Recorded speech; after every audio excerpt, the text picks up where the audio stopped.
నీకీ నానమ్మ గుర్తుకు రాలేదా రిషి? గుర్తుకొస్తావు నానమ్మా. ఆ సింధుతో ఎందుకురా? నువ్వు మా ఇంటి వారసుడివిరా. మాతో పాటుంటే యువరాజులా ఉంటావు. మీ అమ్మ దగ్గరుంటే నీ భవిష్యత్తు పాడైపోతుందిరా.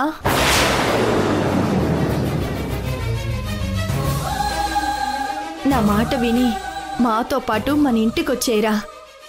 మా అమ్మని కూడా రమ్మని చెప్పండి నానమ్మా, అప్పుడు నేను కూడా వస్తాను.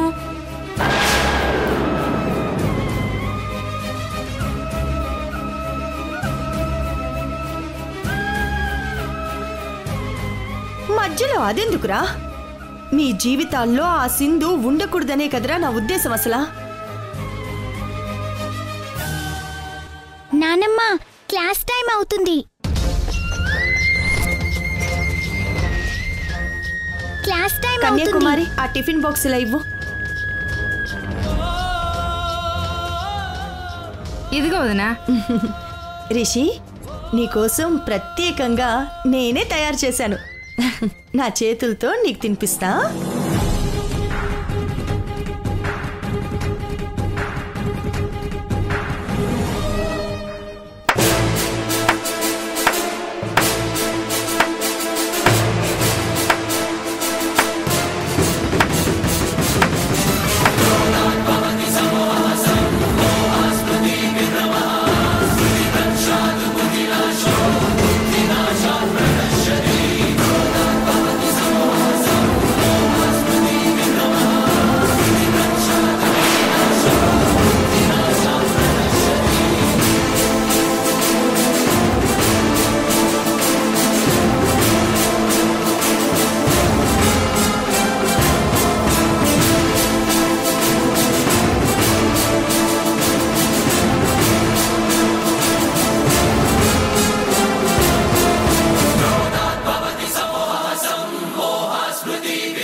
రిషి, నువ్వు క్లాస్లోకి వెళ్ళు.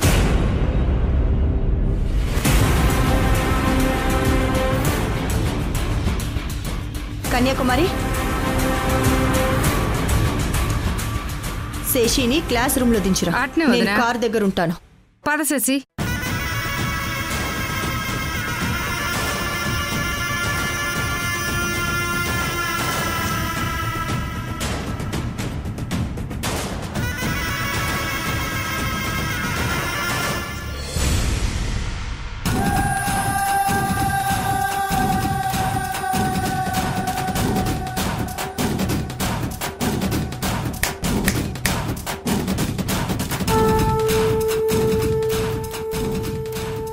ఏంటే చిటిక వేసి పిలుస్తున్నావు? మర్యాదగా పిలిచే అర్హత పోగొట్టుకున్న వాళ్ళని ఇలానే పిలుస్తారు.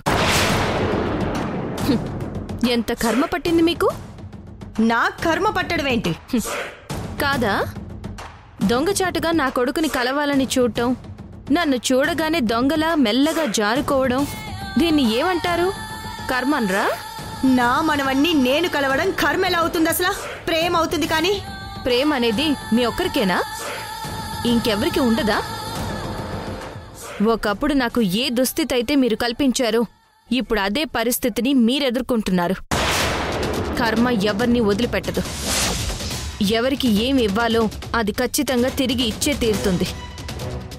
అమ్మ ప్రేమను చంపుకోలేక ఎన్నోసార్లు నేను నా పిల్లల్ని చూడాలని మీలాగే ఇలా దొంగచాటుగా ప్రయత్నించాను. అప్పుడు మీరు ఏం చేశారు? నన్ను మెడబట్టి బయటికి నెట్టేశారు.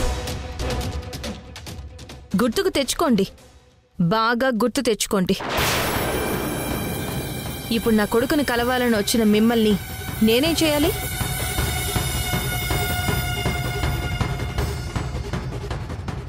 మీరు చేసిన పనే చెయ్యాలా? మీలా నేను చేయను. నాలో సభ్యత, సంస్కారం అనేవి ఉన్నాయి. నేను శశికి ఇష్టమైన బెండకాయ కూర పెట్టి తనని నా వైపుకు లాక్కోవడానికి ప్రయత్నించానని మీరు మీ కొడుకు నన్ను నిలదీశారు. నా మాటలో అన్నారు. ఇప్పుడు మీరు చేస్తుందేంటి? మీ చేతులతో నా కొడుక్కి ప్రత్యేకంగా తినిపించి, ఆ సింధుతో ఎందుకురా నువ్వు మా ఇంటికి వారసుడివి, మాతో పాటు ఉంటే యువరాజులా ఉంటావు, మీ అమ్మ దగ్గరుంటే నీ భవిష్యత్తు పాడైపోతుంది అని తప్పుడు మాటలు చెప్పి రిషిని మీ వైపుకి తిప్పుకోవాలనుకోవడం లేదా? మీ మనవడు మీ దగ్గర ఉండాలి కానీ నా కూతురు నాతో రాకూడదు, అంతేనా? రిషి పుట్టిన దగ్గర నుంచి నాతోనే ఉన్నాడే. నువ్వే మధ్యలో వచ్చి వాణ్ణి మాకు దూరం చేసావు. అసలు నేను దూరం చేయడం ఏంటి? నా పిల్లల్ని నాకు దూరం చేసింది మీరు. రిషి శశికి జన్మనిచ్చింది నేను, అది మర్చిపోకండి. పిల్లల్లో ప్రవహిస్తుంది ఈ అమ్మ రక్తమే. నువ్వు పిల్లలకి ప్రాణం పోసుండొచ్చు, రక్తం పంచుండొచ్చు, కానీ చిన్నప్పటి నుంచి వాళ్ళని పెంచి పెద్ద చేసింది నేను. పెంచినంత మాత్రాన పిల్లలు మీ సొంతం అయిపోతారా? పేగు బంధం, అమ్మ ప్రేమ బంధం కంటే మీ పెంపకం గొప్పదా?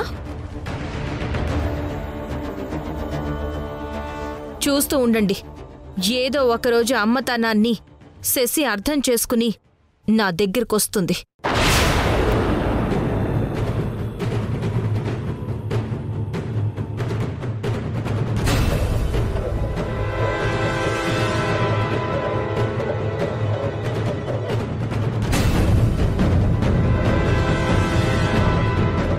అంతెందుకు, యష్ కూడా మళ్ళీ నన్ను అర్థం చేసుకుని నా దగ్గరికి రావచ్చేమో.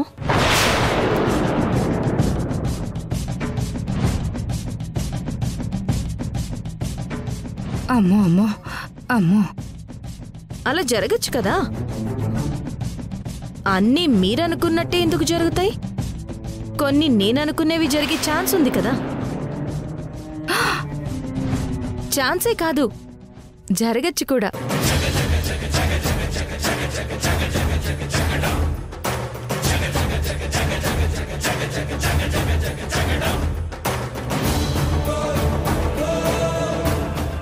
ఆ ఫోన్ని బ్యాగ్లో పెట్టే. నేను పెట్టను, కాసేపు ఆడుకుంటాను. వద్దు శశి, నా మాట విను. మ్మ్హ్మ్. ఆ ఫోన్ ఇటు. వదులు, నా ఫోన్ ఇవ్వు. వదులు.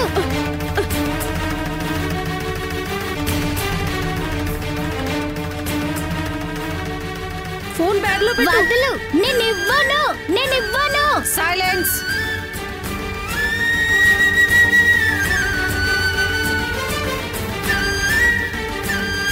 రిషి శశి, ఏంటి క్లాస్ జరుగుతుంటే మీ ఇద్దరు డిస్కషన్? అసలేం జరుగుతుంది అక్కడ?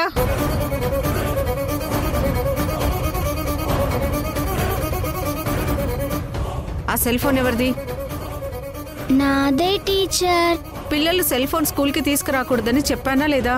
మాలాంటి గొప్ప వాళ్ళ పిల్లలు ఎక్కడైనా సెల్ ఫోన్ వాడొచ్చు టీచర్. Shut up.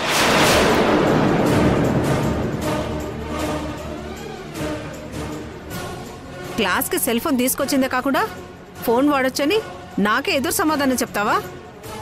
ఏది ఆ ఫోన్ ఇలా ఇవ్వు. నేనివ్వను. ఇవ్వమన్నానా? నేనివ్వను. నిన్నే. మీ పెద్దవాళ్ళు వచ్చి నాతో మాట్లాడి ఈ ఫోన్ తీసుకెళ్ళమని చెప్పు.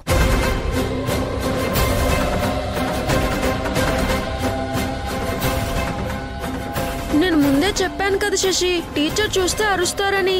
నా మాట వినలేదు. అంతా నీ వల్లే. సైలెన్స్.